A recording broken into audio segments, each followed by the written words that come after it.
रमजान से पहले नमाज नहीं पढ़ता था, रमजान आया नमाजी बन गया। जैसे ही रमजान रुखसत हो गया, मुसल्ला समेट लिया, सर की टोपी जेब में रख लिया। जानते हैं क्यों? रमजान कबूल ही नहीं हुआ। रमजान किसका कबूल होता है? जो हालत पहले थी उससे बेहतर हो जाए।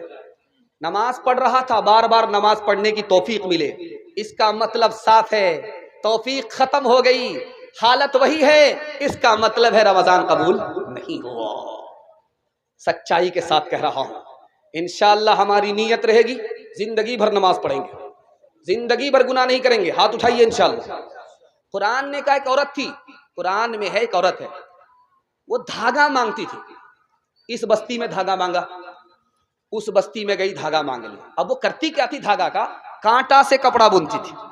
कुरान में कांटा से कपड़ा बुनती थी।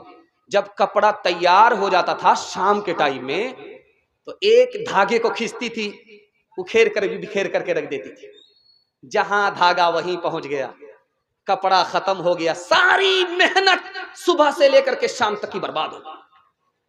ठीक यही मुसलमान का हाल है, उस पागल औरत की तरह जो दूसरे से कपड़ा भीख मांगा, उससे कपड़ा बुन करके तैयार किया, अभी कपड़ा तैयार नहीं हुआ कि धागे खींच लिए, वो धागा ही धागा रहा, कपड़ा नहीं रहा।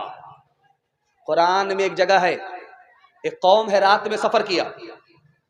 हमारा बेटा जाता है पंजाब, पंजाब से घर आता है तो ट्रेन में बैठता है, इधर घर में फोन करता है कि अम्मा मैं सुबह को पहुंच रहा हूं, रात में बैठ गया हूं ट्रेन में।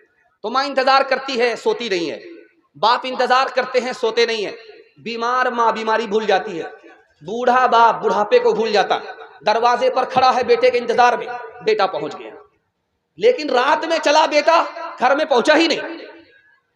अब माँ भी परेशान कि बेटा है तो कहां। रात भर सफर किया, फिर वहीं पंजाब, रात भर सफर किया बिहार के लिए, फिर पंजाब, रात भर सफर किया, फिर वहीं। क्यों? अल्लाह का नाफरमान था। उसने कहा मैं घर पहुंचूंगा, माँ को बता दिया हूं। अल्लाह ने कहा तुम्हें पहुंचने नहीं दूंगा, ये जमीन मेरी है, कदम तुम्हारा है, हम जमीन को लपेट देंगे, तुम जहां से चले थे वहीं पहुंचा देंगे। ठीक यही मुसलमानों का हाल है। रमजान से पहले सुधर गए, टोपी सर पर रख लिया, रमजान गया सब कुछ रुखसत हो गया। तीसरी बात बताने के लिए जा रहा, बहुत ध्यान से सुनिएगा। इसी कुरान में है कि दीवार को चाटता है याजूज माजूज। किससे? जबान से। वो दीवार पतली होती रहती है, पतली होती रहती है, पतली होती रहती है। अब टूटने वाली होती है तो क्या कहता? कल कर लेंगे, आज छोड़ दो, कल कर लेंगे।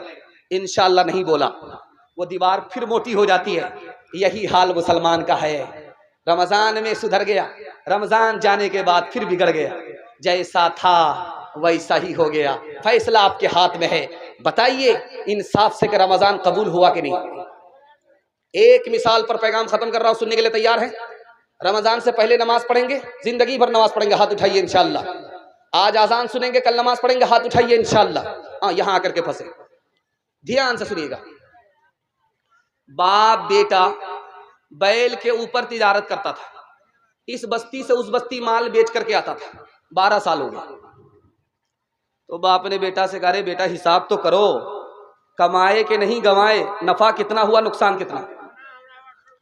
तो बेटा ने गिनती किया, हिसाब लगा, कब्बा हुजूर 12 साल पहले जहां थे वहीं हैं, सूद का पैसा लेकर के कारोबार किया था, नफा नहीं हुआ है, खसारा ही खसारा है।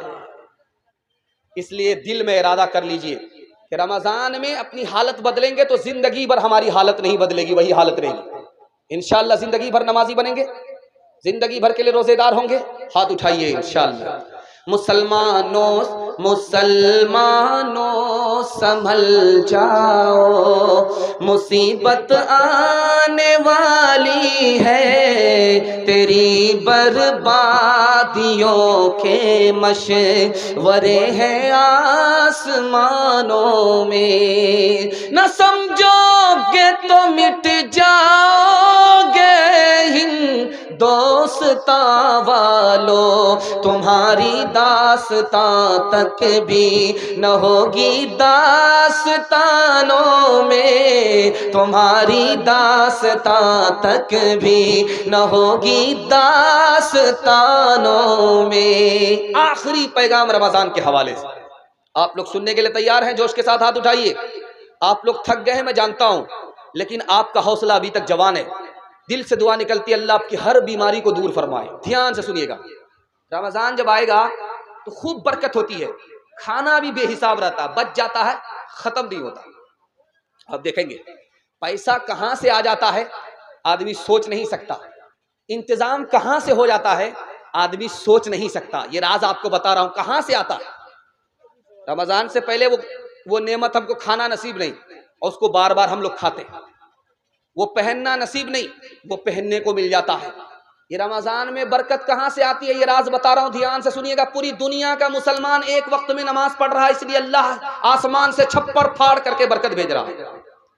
पूरी दुनिया का मुसलमान एक वक्त में नाफरमानी नहीं कर रहा है, अल्लाह की फरमाबरदारी कर रहा है, उसकी बरकत है, अल्लाह छप्पर फाड़ करके दे रहा है। मुसलमान जब एक साथ खड़ा हो जाता है फरमाबरदारी के लिए, इत्तिहाद के दामन को मुसलमान पकड़ लेता है, तो अल्लाह ऐसे दूह देता है आसमान को, जैसे हम गाय से दूध को दूह लेते हैं। इसलिए मैं आपसे कहना चाह रहा हूं, अगर रमजान से पहले भाई भाई का झगड़ा है तो खत्म कर लीजिए। हाथ उठाइए, भाई को माफ करेंगे, हाथ उठाइए इंशाल्लाह। अगर बीवी से नफरत है, माँ बाप से नफरत है, तो मैं हाथ जोड़ के कहता हूं, रमजान से पहले उस नफरत को भूल जाइए, मोहब्बत करने का वादा कीजिए, इंशाल्लाह मोहब्बत करेंगे। तीसरी चीज, आपका भाई गरीब है, आपसे हालत उसकी अच्छी नहीं है, आप रमजान से पहले वादा कीजिए कि उनकी मदद करेंगे। इंशाल्लाह आपका रिश्ता भाई से ऐसा मजबूत होगा कि कोई काट नहीं सकता, कोई तोड़ नहीं सकता। हाथ उठा करके वादा कीजिए, दूसरे की मदद करेंगे इंशाल्लाह। अब मैं आपको राज बता रहा हूं, ध्यान से सुनिएगा। 3 आदमी बैठे हुए थे चाय की दुकान में, चाय पी रहे थे। उसमें एक मुसहर बैठा हुआ था, एक डोम बैठा हुआ था, एक मुसलमान था। 3 आदमी थे बैठे हुए। ये मुसलमान कहता है डोम से कि तू मेरा भाई है, तेरे माँ बाप भी एक है, वही हमारे माँ बाप।